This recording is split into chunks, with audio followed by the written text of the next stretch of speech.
गुरु प्यारी सात संगत जी, आप सभी को राधा स्वामी जी। सात संगत जी, यह तो सभी संगत जानती है कि बाबा जी जानी जान हैं। उनसे आज तक क्या ही छुपा है जो अब छुप पाएगा। लेकिन संगत ये क्यों भूल जाती है कि वे अच्छे कर्म करती है तो यह क्यों सोचती है कि मालिक हमें देख रहा है, और वहीं बुरे कर्मों के वक्त या फिर हम किसी से भी बुरा व्यवहार करते हैं तो क्या कभी हमारे मन में ये आता है कि अभी भी हमें मालिक देख रहा होगा? पर ऐसा हम नहीं सोचते हैं और फिर ऊपर वाले से कहते हैं कि आपकी हम पे दया मेहर नहीं है। यह तो सरासर बिल्कुल ही गलत बात है ना। साथ संगत जी, आप लोगों से विनती है कि वीडियो के अंत तक ज़रूर बने रहें और संगत के अपने इस चैनल को सब्सक्राइब ज़रूर करें। फेसबुक पे देख रहे हैं तो फॉलो ज़रूर कर लीजिए। साथ संगत जी, एक बार की बात है जब बाबा जी कि कश्मीर में सत्संग करने गए हुए थे। बाबा जी तो वैसे हर जगह पे ही जाते हैं सत्संग करने, क्योंकि हमारे सद्गुरु जी की संगत हर जगह पर है। तो फिर बाबा जी जगह जगह पर जाते हैं और संगत के लिए सत्संग करके उन्हें दर्शन देकर निहाल करते हैं, क्योंकि बाबा जी की संगत बाबा जी तक अगर नहीं पहुंच पाती है, इसलिए जगह जगह पर सत्संग घर बनाए गए हैं ताकि संगत को किसी भी प्रकार की परेशानी ना हो। ऐसे ही कश्मीर में जैसे बाबा जी का सत्संग था तो बाबा जी वहाँ पर सत्संग फरमाने गए हुए थे। सत्संग फरमाने के बाद सभी लोग जैसे कि जानते हैं वहाँ का पहाड़ी इलाका है, तो सत्संग फरमाने के बाद शाम का समय हो चुका था। तो बाबा जी अपने सेवादार को बुलाते हैं और कहते हैं कि भाई यहाँ तो पहाड़ी इलाका है, चलो ज़रा थोड़ा बाहर सैर ही कर आते हैं। तो सेवादार समझाते हैं कि बाबा जी ऐसे अगर हम जाएंगे और किसी को पता लग गया तो फिर आपके पीछे काफ़ी लोग आ जाते हैं। तो बाबा जी कहते हैं कि कोई बात नहीं, हम किसी को बिना बताए चलते हैं। फिर सेवादार भाई चिंता जताते हुए कहते हैं कि बाबा जी अगर किसी को हम बिना बताए जाएंगे तो फिर आपकी सुरक्षा का भी तो ख्याल रखना है ना।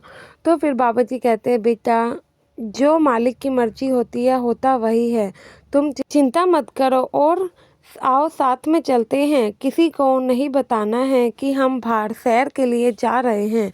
तो फिर वह सेवादार कहता है कि बाबा जी गाड़ी लेनी है या नहीं।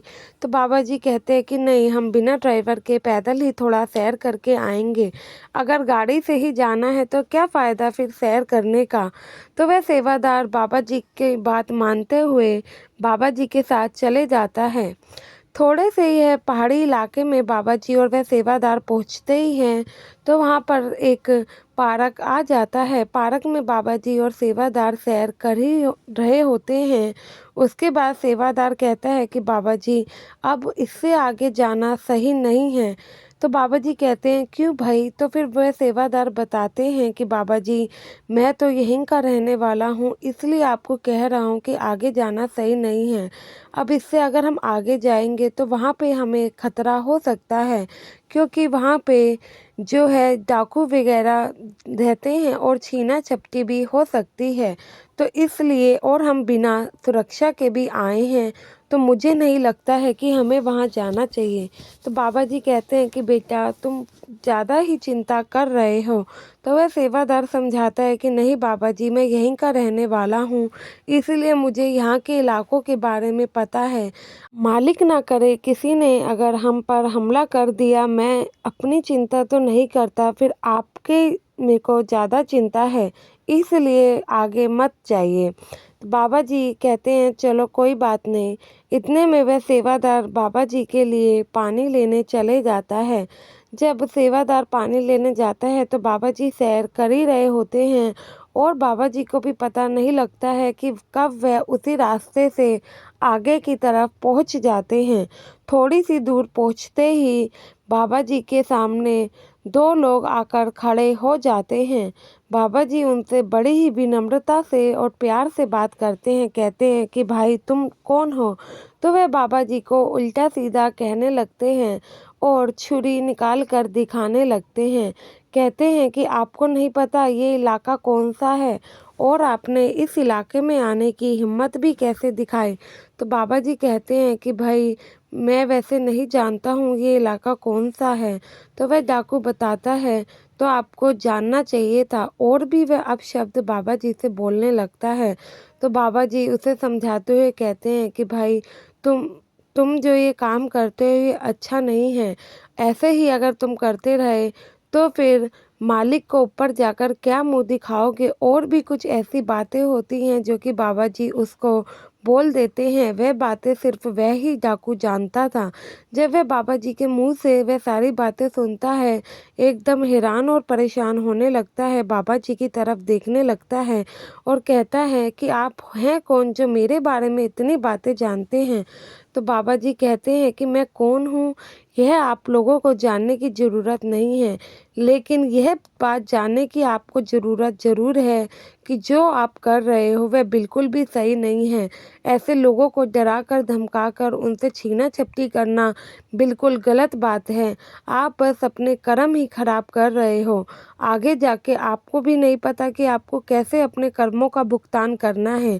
जब आपको आपके कर्मों का भुगतान करना पड़ेगा ना, तब आप रोएंगे।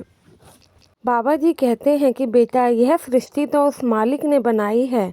अगर कोई मालिक की बनाई हुई चीज़ों से छेड़छाड़ करता है तो फिर मालिक उसके साथ क्या करता है यह वह ही जान सकता है। अगर जब तक मालिक किसी का अच्छा कर रहा है तो अच्छा ही करता है, और जब अपने पे आ जाए तो फिर कोई भी नहीं जान सकता है कि वह मालिक हमारा क्या कर लेगा। यह सब सुन के वह डाकू का पूरा दिमाग सुन पड़ जाता है। और जो डाकू के साथ में और लोग थे वह उसको देख रहे होते हैं। वह भी हैरान हो जाते हैं कि ये कुछ बोल क्यों नहीं रहे, और कहने लगते हैं कि मालिक आप चुप क्यों हैं। इतने में यह सब देखकर डाकू बाबा जी के पैरों में गिर जाता है और माफ़ी मांगने लगता है। कहता है, हे मालिक, हे सच्चे बादशाह, मैं अपने किए हुए गलतियों का पश्चाताप करना चाहता हूँ। तो बाबा जी समझाते हैं कि तुम तो वैसे ही व्यर्थ में अपने सालों बर्बाद कर चुके हो। अगर अभी भी ये काम तुमने नहीं छोड़ा तो पता नहीं तुम्हारा क्या हो जाएगा। तो साथ संगत जी फिर वह डाकू बाबा जी से माफ़ी मांगता है और अपनी गलतियों का पश्चाताप करता है। तो बाबा जी कहते हैं कि जिन लोगों के साथ तुमने बुरा किया है क्या तुम उनके साथ सही कर सकते हो? नहीं ना। मालिक से माफ़ी मांगनी है तो मालिक से मांगो। हम भला कौन है जो तुम्हें माफ़ी दे सके। साथ संगत जी वह जो डाकू था काफ़ी रोने लगता है। तो बाबा जी कहते हैं कि अगर तुम्हें सच में अपनी गलती का पश्चाताप है तो आज ही से ये सारे काम छोड़कर उस मालिक की भक्ति में लग जाना। उसके बाद वह डाकू बाबा जी से कुछ नहीं कहता है और बाबा जी अपने सत्संग घर वापस चले जाते हैं। बाबा जी आगे क्या देखते हैं कि जब अगले दिन सत्संग था तो वह डाकू भी वहाँ पर अपना भेष ठीक ठाक करके आया हुआ था, सत्संग सुनता है और वहीं पर सेवा भी करने लग जाता है। साथ संगत जी ऐसे ही हैं हमारे बाबा जी, बस उनकी दृष्टि किसी पे पड़ जाए तो उसको दया मेहर बाबा जी की मिल ही जाती है। किसी चीज़ की कभी कोई कमी रहती ही नहीं है। आशा है ये वीडियो आपको भी पसंद आई होगी। वीडियो अच्छी लगी हो तो कमेंट में राधा स्वामी ज़रूर लिखें, और संगत के अपने इस चैनल से जुड़ने के लिए चैनल को सब्सक्राइब जरूर करें जी। गुरु प्यारी साथ संगत जी, आप सभी को प्यार भरी राधा स्वामी जी।